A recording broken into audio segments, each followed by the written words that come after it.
반갑습니다, 여러분. 여러분들을 합격으로 안내해드릴 역사 이야기꾼 사기꾼 최용구입니다. 자, 오늘부터 여러분들 현대사 들어가는데요. 오늘은 648페이지의 8.15 광복과 남북 분단에 대해서 여러분들 말씀을 드리도록 하겠습니다. 자, 1945년 8월 15일 날 우리나라가 광복을 맞이해요. 그런데 아무 준비도 없다가 광복을 맞이한 건 아니라 광복을 이미 준비하는 조직들이 몇 가지가 있었어요. 어떤 조직들이 있었냐? 여러분들 제일 먼저는 일단 대한민국 임시정부가 있었습니다.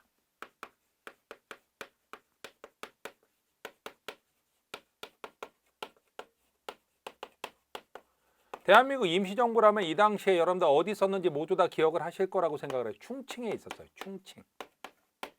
그리고 1941년에 삼균주의를 바탕으로 해갖고 조소왕 선생의 삼균주의를 바탕으로 해갖고 무엇을 발표했느냐? 건국강령을 발표했죠. 그래갖고 임시정부의 건국 이념은 여러분들 삼균주의라고 얘기를 합니다.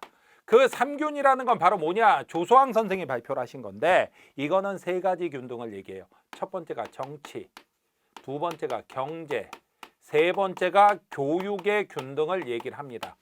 그래서 어떤 말로 나왔느냐? 여러분들 교재가 나와 있으니까 좀 사료를 읽어드리도록 하겠습니다. 648페이지예요. 대한민국 임시정부 건국강령 발표는 여러분들 1941년도에 발표한 겁니다. 그런데 임시정부가 만약에 우리나라의 정부 수립을 주도했다라면 이 삼균주의가 기본 원리가 됐을 거예요. 그래갖고 이거는 보셔야 됩니다. 보통 선거 제도를 실시하여 정권을 균이한다는 말은 자, 정치를 균등하게 한다는 얘기입니다. 국유제도를 채용하여 이권을 균이한다는 말, 경제를 균등하게 하겠다는 얘기예요. 그 다음에 공비교육으로서 학권을 균이하며, 공비교육, 이거는 보나마나 교육의 균등을 얘기를 하는 거죠. 이런 걸 주장하면서 정부 수립을 준비하고 있었죠. 자, 그리고 여러분들 또 하나가 있었습니다. 바로 뭐가 있었느냐? 자, 조선 독립동맹이라는 조직이 있었어요. 아니, 조선 독립동맹은 왜 빨간색으로 씁니까? 왜 빨간색인지 모르겠습니까? 사회주의 세력이니까. 조선 독립동맹은 어디 있었느냐? 여러분들 모두 무장독립투쟁에서 배우셨을 거예요. 어디 있었냐면 중국의 화북, 예난에 있었죠. 그리고 여기에 대표적인 인물은 바로 누가 됩니까? 김두봉이 되는 거예요. 김두봉. 대표적인 인물은 김두봉이 되는 거죠.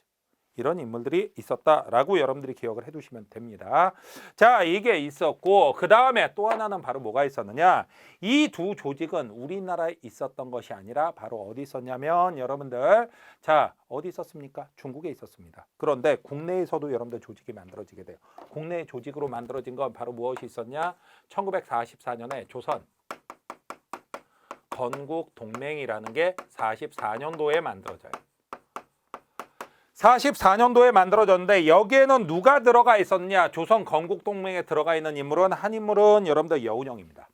여운형이란 인물은 중도 좌파예요. 중도 좌파라면 좌파니까 여러분들 붉은색 쪽인 건 알고 있죠. 그런데 중도 쪽에 가까운 좌파가 됩니다. 중도 쪽에 가까운 좌파라고 얘기를 하면 이분은 바로 뭐가 되느냐? 다른 게 아니라 색깔로 한다면 핑크예요. 핑크.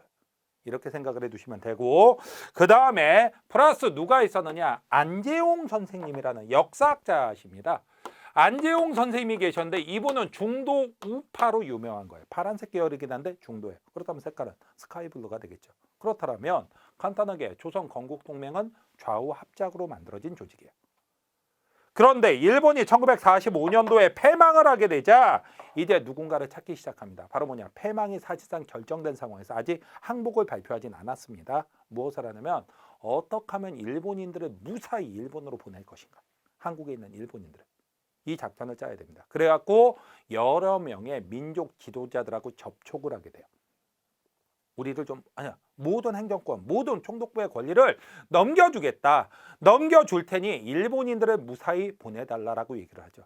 그때 여기에 응한 분이 바로 여운형 선생이 돼요. 여운형 선생이 응하게 되고 결과적으로 여운형 선생이 총독부로부터 무엇을 넘겨받게 되느냐? 바로 총독부의 행정권을 넘겨받게 됩니다. 그러면서 무엇을 만들게 되면 조선, 건국, 준비, 위원회라는 걸 만들게 되죠. 조선 건국준비위원회라는 걸 만들게 돼요. 자, 조선건국준비위원회라는 걸 만들게 되는데 이 조선건국준비위원회는 어떻게 하느냐 이런 말을 여러분들 발표하게 됩니다. 자, 조선건국준비위원회에서는 어떤 합의를 받냐면 거기 보면 여러분들 649페이지에 여운형이 조선 총독에게 요구한 5개항 해약고 나와 있습니다. 근데 여기서 핵심은 여러분들 이거예요. 일본은 뭐라고 하냐 우리를 무사히 보내달라라고 얘기하니까 여운형 선생이 얘기를 합니다.